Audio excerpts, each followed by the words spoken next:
Bismillahirrahmanirrahim. On the demand of Muhammad Shahbaz, BSc second year Aligarh Muslim University, ये problem total differential equations की है. So that the total differential equation y square plus y z d x plus Z square plus x y d y plus y square minus x y d z is equal to 0 is integrable and hence solid. और इसको पहले तो हमें check करना है कि ये function जो है वो इंटीग्रेबल है या नहीं. उसके बाद उसको अगर है तो फिर उसको सॉल्व करना है. तो सबसे पहले हम जो गिवन डिफरेंशियल इक्वेशन है उसको लिख देते हैं. Given total differential equation is y square plus yz dx plus z square plus zx plus into dy plus y square minus xy dz is equal to 0. इस इक्वेशन को हम equation number 1 डाल देते हैं. तो ये है हमारा इक्वेशन नंबर 1. अब इसको सबसे पहले तो ये चेक करना है इंटीग्रेबल है या नहीं. तो उसके लिए सबसे पहले हम इस इक्वेशन की कंपेयर कर देंगे general form of differential equation से इन 3 वेरिएबल. तो general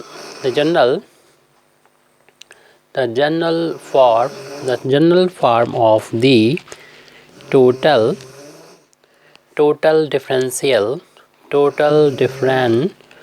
differential equation is in 3 variables. ये होता है p dx plus q dy plus r dz is equal to 0. जैसे जब कंपेयर करेंगे तो dx को कोफिशिएंट p है यहाँ पर, और वहाँ पर देख रहे हैं dx को कोफिशिएंट है y square plus y into z. इसी तरीके से डी वाई को जो कोफिशिएंट है इधर क्यू है, वहाँ पर डी वाई को कोफिशिएंट नज़र आ रहा है जेड स्क्वायर प्लस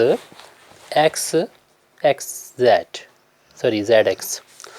इसी तरीके से डी जेड को कोफिशिएंट यहाँ पर कैपिटल आ रहा है, वहाँ पर डी जेड को कोफिशिएंट हमें ये नज़र आ रहा है, यानी वाई स्क्वायर माइनस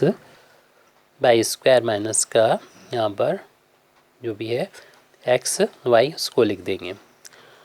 अब हमको जब कंपेयर कर ली तो जो कंडीशन होती है इंटीग्रेबिलिटी की, तो इंटीग्रेबिलिटी की कंडीशन को यहाँ पर लिखना होगा. तो इंटीग्रेबिलिटी की कंडीशन होती है कि p into del q over del z minus del r over del y plus q into del r over del x. Del यहाँ पर पार्शियल डिफरेंशिएशन को डिनोट कर रहा है, del p over del z and plus capital R del p over del y minus del q over del x. ये value अगर 0 आ जाती है तो हमारा जो डिफरेंशियल इक्वेशन होगा वो इंटीग्रेबल होगा. तो इसके लिए ये फार्मूला याद करना होगा, और उस फार्मूले को याद करने के लिए यहाँ पर छोटी सी एक ट्रिक कि p के बाद q आता है, q के बाद r आता है, ऐसे ही हमारा x के बाद y आता है, y के बाद z आता है. इन दो को रिपीट कर लीजिए, यानी p q को और इसी तरीके से x y को. जैसे पहले तो p आएगा यहाँ पर बाहर, और ब्रैकेट के अंदर जो पार्शियल डिफरेंशिएशन होगा q का होगा डिफरेंशिएशन z के रिस्पेक्ट में, माइनस r का डिफरेंशिएशन होगा y के रिस्पेक्ट में. ऐसे उसके बाद p के बाद q लिखेंगे, और r का डिफरेंशिएशन फिर होगा x के रिस्पेक्ट में, और p का डिफरेंशिएशन z के रिस्पेक्ट में. बीच में माइनस का साइन है, बिटवीन साइन. उसके बाद r लिखेंगे, r के बाद p का पार्शियल डिफरेंशिएशन y के रिस्पेक्ट में, और यहाँ पर q का डिफरेंशिएशन होगा x के रिस्पेक्ट में. तो उस फार्मूले को आसानी से याद किया जा सकता है. p की वैल्यू जो ऊपर लिखी है यहाँ पर से नोट कर लेंगे. p की वैल्यू नोट कर लेते हैं. यहाँ पर p की वैल्यू है y square plus y into z उसके बाद हम यहाँ पर q का डिफ्रेंशिएशन करेंगे partially with respect to z। तो यहाँ पर z स्क्वायर का डिफ्रेंशिएशन हो गया 2z और प्लस जब हम z के रिस्पेक्ट में zx का डिफ्रेंशिएशन कर रहे हैं यहाँ पर x z के रिस्पेक्ट में पार्शली, तो z के लिए x कांस्टेंट है तो x तो कांस्टेंट को इंटीग्रेशन को बाहर ले लेंगे और z का z के रिस्पेक्ट में डिफ्रेंशिएशन 1 हो जाएगा माइनस अब हमको r का डिफ्रेंशिएशन करना है y के रिस्पेक्ट में पार्शियली, तो y स्क्वायर का तो हो जाएगा डिफ्रेंशिएशन 2y और y के लिए x कांस्टेंट होगा जो पार्शियल डिफ्रेंशिएशन है तो इनटू में है तो बाहर आ जाएगा और y के रिस्पेक्ट में डिफ्रेंशिएशन 1 हो गया। ये वैल्यू हमारी पहले वाले टर्म की आ गई। प्लस सेकंड टर्म को लिखेंगे q की वैल्यू हमको दे रखी है z स्क्वायर प्लस का zx और अब हमें r का डिफ्रेंशिएशन करना होगा x के रिस्पेक्ट में पार्शियली। तो r देख लीजिए यहाँ पर कितना लिखा है और फर्स्ट टर्म तो 0 हो जाएगा क्योंकि x के लिए y कांस्टेंट है तो 0 हो गया माइनस अब इसका डिफ्रेंशिएशन करना है हमको ऐसे ही x के रिस्पेक्ट में, तो x के लिए y कांस्टेंट है और x का डिफ्रेंशिएशन 1 हो गया। फिर माइनस का साइन है लगा देंगे इसमें अप्लाई कर। फिर उसके बाद हमको p का डिफ्रेंशिएशन z के रिस्पेक्ट में करना है तो z के लिए y कांस्टेंट है तो इसलिए ये टर्म तो 0 हो जाएगा। प्लस सेकंड में देखेंगे इसका डिफ्रेंशिएशन कर रहे हैं yz का तो z के लिए y कांस्टेंट है तो इनटू में है अगर तो बाहर हो जाएगा और z का z के रिस्पेक्ट में डिफ्रेंशिएशन 1 हो जाएगा। ब्रैकेट क्लोज कर दें। अब ये सेकंड टर्म की वैल्यू आ गई। थर्ड टर्म की वैल्यू को फाइंड करना है प्लस कैपिटल R की वैल्यू को नोट कर दें जो कि है y square minus x y. उसके बाद हमें p का डिफ्रेंशिएशन करना है y के रिस्पेक्ट में पार्शियली डिफ्रेंशिएशन करना है तो इसमें डिफ्रेंशिएशन y के रिस्पेक्ट में करेंगे वाई स्क्वायर का तो 2y हो जाएगा और प्लस फिर देख रहे हैं z इंटू में है कांस्टेंट है तो बाहर ले लेंगे और y का y के रिस्पेक्ट में डिफ्रेंशिएशन 1 हो जाएगा। फिर इसके बाद माइनस इसमें q का डिफ्रेंशिएशन करना है x के रिस्पेक्ट में तो x के लिए z कांस्टेंट है तो z स्क्वायर का तो 0 हो जाएगा और प्लस और इंटू में अगर z है तो बाहर हो जाएगा और x का डिफ्रेंशिएशन 1 हो जाएगा। 1 का इंटू करेंगे तो z आ जाएगा। ब्रैकेट क्लोज करेंगे। थर्ड टर्म की वैल्यू भी हमने यहाँ पर लिख दी। अब इनको सॉल्व करना है तो इसके लिए इनका आपस में मल्टीप्लिकेशन करना होगा, लेकिन उससे पहले हम इन ब्रैकेट्स को जो बाद में आए हैं उनको सॉल्व कर लेते हैं।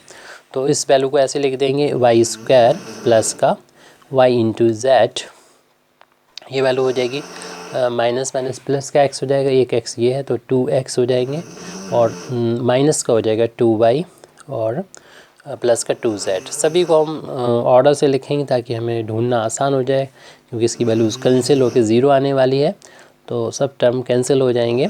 तो हमें ऑर्डर से लिखेंगे, ऑर्डर मतलब x के बाद y, y के बाद z। इस टर्म को ऐसे लिख दें तो ये वैल्यू हो जाएगी z स्क्वायर प्लस का z इंटू एक्स और यहाँ पर ये वैल्यू हो जाएगी माइनस के 2 इंटू वाई। फिर इस टर्म को लिखना है हमको plus y square minus x into y और ये 2y है और माइनस का फिर यहाँ पर ये देख रहे हैं कि z माइनस का होगा ये और ये प्लस का कैंसिल हो जाएगा, ओनली यहाँ पर बचेगा हमारा 2y बचेगा। अब अगले टर्म स्टेप में हम लोग इनका आपस में मल्टीप्लिकेशन कर देंगे। तो इसके लिए हम इस टर्म बाई स्क्वायर को लेके इन सब में मल्टीप्लाई करेंगे तो हमको वैल्यू मिलेगी। इसका इंटू यहाँ करेंगे तो मिलेगा 2x पहले लिखें y को बाद में लिखें। इसी तरीके से इसका इंटू यहाँ करेंगे माइनस हो जाएगा 2 टाइम्स y की पावर 3। फिर इसका मल्टीप्लिकेशन यहाँ पर करेंगे तो प्लस का आ जाएगा 2 टाइम्स वाई स्क्वायर जेड और ये इस वाई स्क्वायर का हमने इन तीनों में इंटू कर लिया। अब वाई जेड का इंटू इन तीनों में करेंगे तो प्लस का आएगा 2 टाइम्स एक्स वाई जेड, इसका इंटू यहाँ करेंगे तो माइनस का हो जाएगा 2 टाइम्स वाई स्क्वायर जेड। फिर इसके बाद इसका इंटू इसमें करेंगे तो प्लस 2 टाइम्स हो जाएगा, y को पहले लिखें और z को बाद में लिखें, ऑर्डर साइक्लिक ऑर्डर में लिखें तो हमें ढूंढना बाद में आसान होगा क्योंकि इनको सबको कैंसिल होना है जैसे कि पहले बता चुके हैं। तो इस ब्रैकेट का तो हमने आपस में इंटू करके यहाँ तक लिख दिया है। इसके बाद अगला ब्रैकेट की शुरुआत होती है तो इसमें देखने शुरुआत में ही टर्म ये माइनस हो जाएगा क्योंकि ये माइनस है 2y, इसका इंटू इन दोनों टर्म्स में होना है तो इसका इंटू जब यहाँ पर करेंगे तो माइनस मिलेगा, माइनस का 2y इंटू जेड स्क्वायर हो जाएगा। इसका इंटू यहाँ करेंगे तो माइनस होगा 2 times x y z order से लिख दिया। अब इस 2y का अंदर मल्टीप्लिकेशन यहाँ पर करना है, जिसको हम लिखने वाले हैं, यानी इसको नीचे लिख दे रहे हैं टर्म को, जिसका इंटू यहाँ पर करेंगे तो प्लस का मिलेगा 2y की पावर 3, और इसका इंटू जब यहाँ पर करेंगे इस टर्म का 2y का, तो माइनस का मिलेगा 2 टाइम्स एक्स वाई स्क्वायर। अब इनको कैंसिल करना है, तो देख रहे हैं कि ये फर्स्ट वाला जो है वो कैंसिल हो रहा है। हमारे इसमें ढूंढेंगे कि कहाँ पर ये मिलेगा। ये लास्ट वाले से कैंसिल हो रहा है, तो इस लास्ट वाले से हमने कैंसिल कर दिया, यानी 2xy² ये दोनों कैंसिल हो गए। इसके बाद देख रहे हैं कि ये 2y³ कैंसिल हो रहा है, 2y³ इससे कैंसिल हो रहा है, तो 2y³ इसको कैंसिल कर दिया इस सेकंड वाले से। अब 2y²z यानी इस वाले को कैंसिल हम कर रहे हैं इस देख रहे हैं कि इस टर्म से कैंसिल 2y²z, ये प्लस माइनस हो जाएंगे कैंसिल। इसी तरीके से और आगे बढ़ेंगे और इस 2xy को कैंसिल कर देंगे। ये हमको मिल रहा है यहाँ पर 2xy लास्ट में मिल रहा है, ये इससे कैंसिल कर देंगे -2xy से फोर्थ वाले को। और इसी तरीके से अब हमारे पास ये बच रहा है, ये भी कैंसिल हो जाएगा क्योंकि कैंसिल तो होना ही है इनको, इस अपने पड़ोस वाले टर्म से, ये नेबरहुड टर्म से कैंसिल हो गया। तो देखें कोई भी टर्म नहीं बचा, सारे टर्म एक दूसरे से कैंसिल हो गए, वैल्यू आ गई 0। और जब ये वैल्यू 0 आ जाती है तो हम कह सकते हैं देयरफॉर कंडीशन, जैसे कि हमें शुरू में चेक करना था, एक चीज़ चेक करना थी, कंडीशन ऑफ इंटेग्रेबिलिटी इज़ सेटिस्फाइड। तो ये हो गई सेटिस्फाइड। और फिर हम देखेंगे ये जो इक्वेशन है वो गिवन इक्वेशन हमारा होमोजीनियस इक्वेशन है। होमोजीनियस उस इक्वेशन को कहते हैं, जैसे हर एक टर्म में देखें, ये भी सेकंड ऑर्डर का है, इस जो भी टर्म देखें z की पावर भी 1 है, y की पावर इंटू के पावर 1 1 2 हो जाएगी। हर एक टर्म में पावर 2 2 आ रही है, कोई भी टर्म देख लीजिए। तो ऐसे में अगर हर एक टर्म में पावर इक्वल आती है तो ये इक्वेशन होता है होमोजीनियस। और होमोजीनियस को भी सॉल्व करने का एक अलग मेथड होता है, यानी सब्स्टिट्यूट कर देते हैं। तो since the given equation 1 is homogeneous, तो इसलिए हम लोग पुट कर देंगे, देयरफॉर पुटिंग हम लोग x की जगह पर रख देंगे uz और y की जगह पर रख देंगे vz, सो दैट इससे हमको जब ज़रूरत पड़ेगी dx की, क्योंकि इक्वेशन में ये है हमें वैल्यू पुट करना पड़ेगी dx की, तो फर्स्ट फंक्शन का differentiation second as it plus second first as it और सेकंड का डिफरेंस। इसी तरीके से जब इसका डिफरेंशिएशन करेंगे तो dy हो जाएगा, यहाँ दो फंक्शन का इंटू है, तो फर्स्ट फंक्शन का पहले differentiation second as it plus second first as it और सेकंड का डिफरेंस, एक बार करना है एक का और एक बार दूसरे को करना है, ये हम लोग जानते हैं। तो इस वैल्यू का हम लोग आगे इक्वेशन नंबर 1 में जब यूज़ करेंगे तो हमारा इक्वेशन नंबर 1 रिड्यूस हो जाएगा। तो कह देंगे therefore putting this value in equation given equation में, यानी 1 में, द इक्वेशन, तो इक्वेशन इससे हो जाएगा रिड्यूसेस टू, तो जहाँ पर भी मिलेगा हमको x वहाँ पर uz रख देंगे और जहाँ y मिलेगा vz रख देंगे। तो हमें गिवन इक्वेशन में देख लीजिएगा वहाँ पर y² सबसे पहले मिल रहा है, तो y² की वैल्यू यहाँ पर जब रखेंगे ये, तो v का भी स्क्वायर हो जाएगा और z का भी स्क्वायर हो जाएगा, प्लस उसके बाद yz लिखा हुआ है, तो yz में वैल्यू रखोगे जब y की वैल्यू रखेंगे तो y की वैल्यू यहाँ पर vz है और इंटू z है, तो z को तो ऐसे लिखा रहने दें, और फिर dx की वैल्यू हमको रखनी है, dx इस वैल्यू को यहाँ पर रख लेंगे ब्रैकेट में, तो ये वैल्यू है du into z plus u into d Z. तो हमको डी यू और u और v को सही से बनाना चाहिए ताकि आसानी से बाद में ढूंढना ना पड़े। अब उसके बाद देखना है कि जेड स्क्वायर आ रहा है, इसको हम ऐसे ही लिखा रहने देंगे, प्लस फिर जेड एक्स है तो एक्स की वैल्यू रखनी है हमको यू जेड रखनी है। ये वैल्यू रखने के बाद फिर मिल रहा है हमको डी वाई की वैल्यू रखनी है डी वी इंटू जेड और plus we into d z. ये वैल्यू रखने के बाद ब्रैकेट कर दें क्लोज, और फिर हमारा ये थर्ड टर्म आने वाला है। इस थर्ड टर्म को यहाँ नीचे लिख देते हैं हम, प्लस का वाई स्क्वायर है यहाँ पर, तो वाई स्क्वायर की वैल्यू हमने वी जेड ली थी तो इसका स्क्वायर करेंगे तो वी स्क्वायर जेड स्क्वायर हो जाएगा।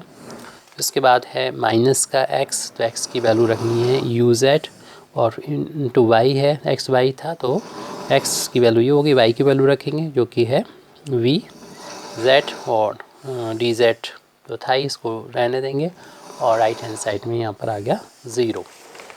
अब जो रोल था x का वो तो u ने संभाल लिया है और y का रोल v ने संभाल लिया है, तो वेरिएबल नए वेरिएबल आ गए u v और z जो पहले वाला था वो। अब हम इनको देख रहे हैं कि इस पूरे को इनटू कर लेंगे, पहले तो इसमें करेंगे और फिर इसमें करेंगे। तो यहाँ पर देख रहे हैं कि जेड स्क्वायर हो जाएगा और ये जेड स्क्वायर इनमें से कॉमन और जेड के साथ मल्टीप्लाई होगा तो ये बन जाएगा जेड क्यू बन जाएगा। तो इस जेड क्यू को हमने यहाँ पर कॉमन ले लिया और इस ब्रैकेट में जो बचा है वो वी स्क्वायर और साथ में इस वाले ब्रैकेट और सेकंड टर्म है इसका वी, क्योंकि हमने कॉमन ले लिया जेड स्क्वायर को यहाँ से और इसका इंटू यहाँ पर किया था तो हमको ये मिला था डी यू। फिर इस पूरे का इंटू हम इस वाले टर्म में करेंगे तो जेड स्क्वायर जैसे कि हम बताया कॉमन ले चुके थे हम यहाँ पर, तो उस जेड स्क्वायर को तो बाहर लिख दें, लेकिन हमारे पास बचा हुआ है ये बी स्क्वायर प्लस का बी बचा है और चूँकि इस टर्म का हम मल्टीप्लिकेशन कर रहे थे इसमें, तो इसमें मल्टीप्लिकेशन कर रहे हैं तो वो है यू डी जेड। अब इसमें भी इसी तरीके से मल्टीप्लाई करेंगे, यानी इस पूरे को हम लेके मल्टीप्लाई करेंगे इस टर्म में, फिर इस टर्म में इंटू करेंगे। तो जब इस टर्म में करेंगे तो जेड स्क्वायर हो गया ये और उसको यहाँ से कॉमन लेंगे और इसका इंटू जब यहाँ पर करेंगे तो जेड क्यू हो जाएगा। तो इसमें भी देखना है जेड क्यू हो जाएगा और जेड स्क्वायर जब कॉमन लिया तो इसमें 1 बचा और प्लस इस वाले में यू और वी सही से बनाए हम, तो आप लोगों को दिक्कत हो जाएगी। इसका इंटू यहाँ पर करने को तो जेड तो हो चुका है, डी जेड लिखना डी वी लिखना बाकी है। अब इसका इंटू हमें यहाँ पर करना है, तो इस टर्म का इंटू जब यहाँ करेंगे और हम इसमें से जेड स्क्वायर को कॉमन ले चुके हैं तो जेड स्क्वायर को यहाँ बाहर लिखा हुआ है, हमारे पास इधर 1 प्लस यू बचा था, 1 प्लस यू लिखा है क्योंकि इस टर्म का इसमें इंटू करना वो ये लिख दिया, इसका टर्म का इसमें इंटू करना वो अब लिख रहे हैं, तो इसमें बचेगा वी इंटू डी जेड। अब लास्ट टर्म ये वाला है, इसको हम यहाँ पर नीचे सॉल्व करके लिख दे रहे हैं। तो इन z इंटू जेड स्क्वायर हो जाएगा, जेड स्क्वायर को हम यहाँ पर कॉमन ले लेंगे, तो जेड स्क्वायर को जब कॉमन लेंगे तो इस फर्स्ट में बचेगा वी स्क्वायर और माइनस ये बचेगा u इंटू वी, तो ये u है ये v है और डी जेड बाद में लिखा ही हुआ है यहाँ पर और राइट हैंड साइड में 0 था वो लिख दिया। ये इक्वेशन हमारा आ गया यहाँ पर रिड्यूस होके। अब हमको जेड क्यूब के टर्म को एक साथ लिख देने चाहिए, इन टर्म्स को एक साथ लिख देने चाहिए। तो जेड क्यू के टर्म एक साथ लिखने के कॉमन लिखने के बाद कॉमन ले लेंगे जेड क्यूब को।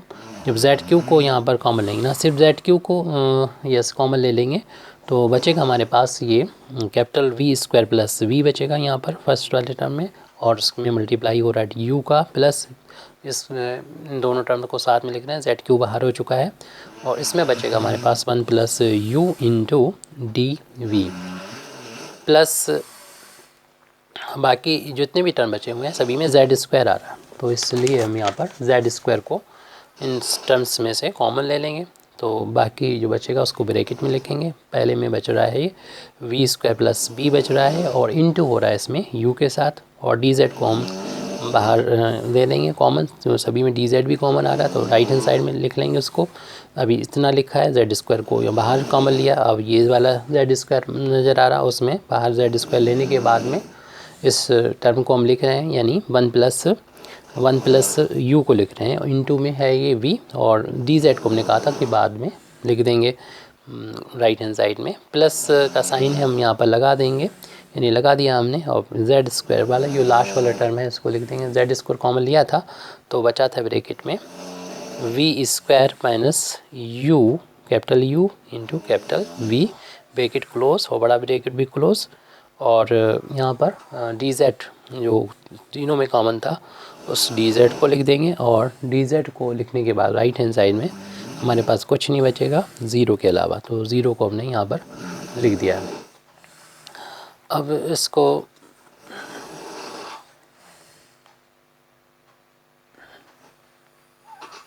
अब इस टर्म को हम लिख रहे हैं, इसमें कोई भी बदलाव अभी नहीं कर रहे हैं, ऐसे लिख देंगे z cube into we square plus we into D u, ये हमारा u है, और plus one plus you into D v है ये, प्लस जेड स्क्वायर। अभी इस टर्म को ऐसे लिखा रहने दें, यानी V square plus we into U, plus इन दोनों ब्रैकेट्स को ओपन कर लेंगे, इस ब्रैकेट को ओपन करेंगे, इस v का इस ब्रैकेट में इंटू होगा, वन में इंटू होगा तो v हो गया, प्लस इसका इंटू यहाँ होगा तो u इंटू वी हो गया, क्योंकि ये टर्म कैंसिल होने वाले हैं कुछ टर्म। ये बचेगा हमारे पास वी स्क्वायर और माइनस का यू वी, यानी इसका ब्रैकेट हटा दिया, सिर्फ u into we square minus U V ये आ गया, और डी जेड हमारे बाहर था राइट हैंड साइड में इक्वल टू ज़ीरो, ये वैल्यू दे रखी थी। अब देख रहे हैं कि minus U V plus U V cancel हो जाएंगे, तो ये टर्म इस स्टेप को हम लिख रहे हैं जेड क्यू, इसमें कोई भी चेंज नहीं हो रहा है इस फर्स्ट टर्म में, यानी V square plus we into D U plus one plus ये यू है हमारा, तो one plus you into D V bracket close plus Z square, ये V square plus we into U है हमारा ये, प्लस इस वी स्क्वायर को पहले लिख लें जिस तरीके से ये है, ब्रैकेट में भी लिख लें वी स्क्वायर प्लस इस वाले वी को फिर बाद में लिख दें, और bracket close D Z right hand side में ज़ीरो। अगले स्टेप में इन दोनों को कॉमन ले लेंगे, और अभी फ़िलहाल ऐसे लिखा रहने दें Z Q V square plus we into D U plus one plus you into D V, और प्लस जैसे कि भी पहले बोला था कि हम कॉमन ले लेंगे वी स्क्वायर प्लस वी को, बचेगा हमारे पास ये, इसमें u बचेगा और उधर बचेगा प्लस का वन डी जेड और राइट हैंड साइड में ज़ीरो। अब इतना करने के बाद हम पूरे इक्वेशन को डिवाइड कर देंगे ताकि वेरिएबल सेपरेट हो जाए, डिवाइडिंग बाय जेड क्यूब, ताकि यू वी में से जेड हट जाए, और वी स्क्वायर प्लस वी और u प्लस वन से, ताकि z के साथ ये u v वाले टर्म हट जाए, इनसे डिवाइड कर देंगे तो हमारी इक्वेशन बन जाएगी, इक्वेशन आ जाएगी z cube V square plus we into D U plus one plus you into D V. इसको डिवाइड कर रहे हैं हम z क्यूब, पूरी इक्वेशन को डिवाइड कर रहे हैं z cube V square plus V और u प्लस वन से, तो यहाँ तक कर दिया, प्लस इसी तरीके से इस वाले इक्वेशन को डिवाइड कर देंगे, यानी Z square V square plus V और ये u plus one D Z को डिवाइड कर रहे हैं जेड क्यूब, और यहाँ पर वी स्क्वायर प्लस वी और u प्लस वन से राइट हैंड साइड ज़ीरो में डिवाइड करेंगे तो वो ज़ीरो ही आ जाएगा। इससे क्या होगा, ये पूरा डी जेड वाला में से यू वी कैंसिल हो जाएंगे, और इस तरफ यू वी वालों में से हमारा जेड भी कैंसिल हो जाएगा, यानी जेड क्यू से जेड क्यू कैंसिल हो जाएगा। अगले स्टेप में जो बच रहा है उसको हम सिर्फ लिख रहे हैं, नोट कर रहे हैं, यानी V square plus V D U और plus one plus you into D V whole upon में वी स्क्वायर प्लस वी और u+1, या इसे भी हम 1+v भी कर सकते हैं, चलिए लिख लिया u+1 प्लस का z² से z³ की 2 पावर कैंसिल हो जाएंगी, एक पावर यहाँ पर बचेगी, यानी dz/z बचेगा राइट हैंड साइड में 0। अब यहाँ पर भी हम सेपरेट कर देंगे ये अपान ये और ये अपान ये, प्लस है यहाँ से, दोनों को अलग अलग कर लें ताकि u और v अलग अलग हो जाए, वेरिएबल सेपरेट हो जाए। u के साथ du के साथ u वाले टर्म बचें तो ये अपान टोटल करेंगे, यानी b² + v और u+1। इसी तरीके से ये अपान टोटल करेंगे, यानी इसको हम 1+u लिखा हुआ है, dv अपान ये अपान टोटल में आ जाएगा b² + v और u+1 और प्लस का dz/z लिखा हुआ राइट हैंड साइड में 0 है। तो देख रहे हैं कि dv की तरफ से हमारा u वाले फैक्टर कैंसिल हो गए, ऐसे ही du की तरफ जो v वाले फैक्टर थे वो कैंसिल हो गए। तो अब यहाँ पर देख रहे हैं कि जो बचा है एग्जैक्ट डिफरेंशियल इक्वेशन बचा हुआ है, जो बचा हुए टर्म्स हैं उनको अगले पेज पर हम यहाँ पर नोट कर रहे हैं। तो du अपान u को पहले लिख दें, 1 को बाद में लिख दें, du अपान u+1, उसके बाद में ये था प्लस का इसको 1 अपान करके लिख दें, v बचा हुआ है जो हमारा v² + 1 है, सॉरी v² + v है dv, और प्लस का dz/z राइट हैंड साइड में 0 चल रहा था, du अपान u+1, इनमें से हम v को कॉमन ले लेंगे, तो v को कॉमन लेने पर बचेगा v+1 dv और dz/z = 0। इनका तो इंटीग्रेशन आसानी से हो जाएगा, प्रॉब्लम इसमें आ रही है तो इसके पार्शियल फ्रैक्शन कर लेते हैं। और देख रहे हैं कि इनमें 1 का डिफरेंस है, मीन्स b+1 में से अगर v माइनस करेंगे तो हमारे पास देख रहे हैं 1 बचेगा। तो ये 1 का डिफरेंस होता है, तो आप डायरेक्ट इसके पार्शियल फ्रैक्शन ऐसे कर सकते हैं, लीनियर भी होना चाहिए।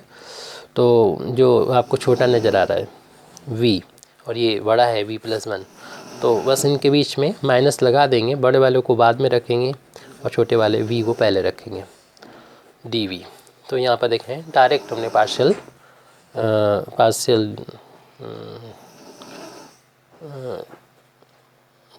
फ्रैक्शन कर दिया यहाँ पर। अब हम यहाँ पर इंटीग्रेट कर देंगे, तो ऑन इंटीग्रेटिंग, जब इंटीग्रेट करेंगे जिस तरीके से हम लोग जानते हैं कि 1/x का इंटीग्रेशन जो होता है वो log x होता है, इसी तरीके से 1/ इसका इंटीग्रेशन हो जाएगा log u+1। और यहाँ पर कोई भी कांस्टेंट प्लस हो रहा हो माइनस हो रहा हो कोई इफेक्ट नहीं, बस ध्यान दें कि जो वेरिएबल है u है यहाँ पर उसकी पावर बस 1 होनी चाहिए। इसी तरीके से जब इन टर्म्स का हम v के रिस्पेक्ट में इंटीग्रेशन करने जाएंगे तो ये वैल्यू हो जाएगी log v और इसकी वैल्यू हो जाएगी log v+1, और राइट इसमें 1/z का इंटीग्रेशन हो जाएगा log z। और जब भी हम लोग इंटीग्रेट करते हैं तो कांस्टेंट जोड़ना पड़ता है, कांस्टेंट ऑफ इंटीग्रेशन भी इसी फार्म में जोड़ें, सभी लॉग में आ रहे हैं तो इसको भी हम log c की फार्म में जोड़ सकते हैं या ओनली c भी लिख सकते हैं। तो आंसर डिफर करे कोई प्रॉब्लम नहीं, डिफरेंशियल इक्वेशन में कांस्टेंट जोड़ने का ढंग अलग अलग होता है। तो log u+1, और यहाँ पर देखें 2 लॉग हैं, एक बार लॉग लिख दें, माइनस है तो जो प्लस है वो न्यूमरेटर में आएगा, जो माइनस वाला है वो डिनोमिनेटर में आएगा। ये लॉग की प्रॉपर्टी का यूज़ कर दिया और log z ऐसे लिख दिया, राइट हैंड साइड में log c है उसको लिख दिया। अब यहाँ पर log 3 टर्म है log के, तो तीनों को लिखने की ज़रूरत नहीं, आप एक बार log लिख दें, और प्लस है तो मल्टीप्लाई इनके बीच में आ जाएगा u+1 इंटू v अपान v+1 इंटू z, और राइट हैंड साइड में log c। ये पूरा देख रहे हैं दोनों साइड log है, हटा दें, एंटी log लेने पर डायरेक्ट लिखेंगे आप u+1 इंटू v अपान v+1 इंटू z = c। अब यहाँ पर हम लोग को देख रहे हैं कि जो वैल्यू शुरुआत में मानी थी हमने, उन वैल्यू को u और v की वैल्यू को यहाँ पर पुट कर देंगे, क्योंकि हम लोगों ने जो वैल्यू सब्स्टिट्यूट की थी, यानी x की वैल्यू रखी थी u इंटू z, तो वहाँ से u की वैल्यू रखेंगे तो x अपान z हो जाएगा। इसी तरीके से y की वैल्यू हमने पुट की थी v इंटू z, तो अब v की वैल्यू जब रखेंगे तो y अपन z यहाँ पर इनकी वैल्यू को वापस कर देंगे, क्योंकि ये अपनी तरफ से हमारे मानी हुई वैल्यूज़ हैं। तो इनको जब वापस वैल्यू करेंगे तो u की जगह पर रखना होगा x अपान z प्लस का 1, इस v की जगह पर रखना होगा y अपान z, और इनटू में z ये पहले से है, और अपान में है v, और कैपिटल V की वैल्यू है y अपान z plus 1, right hand side में सी है। इस z से तो कैंसिल हो जाएगा, और इनमें एलसीएम ले लेंगे तो हो जाएगा ये x प्लस z अपान z, इंटू में y चल रहा है ये, होल अपान में इसमें एलसीएम 1 करते हुए 1 अपान 1 करते हुए z को जब एलसीएम लेंगे तो 1 कह दें इंटू और z कह दें into is equal to C, whole upon में z है दोनों के कैंसिल हो जाएगा। ऊपर हमारे पास बचेगा x प्लस z और इंटू y, और अपान में y प्लस z, और राइट हैंड साइड में सी है। Thank you very much Indeed for listening me. व आखिर दावाना अल्हम्दुलिल्लाहि रब्बिल आलमीन।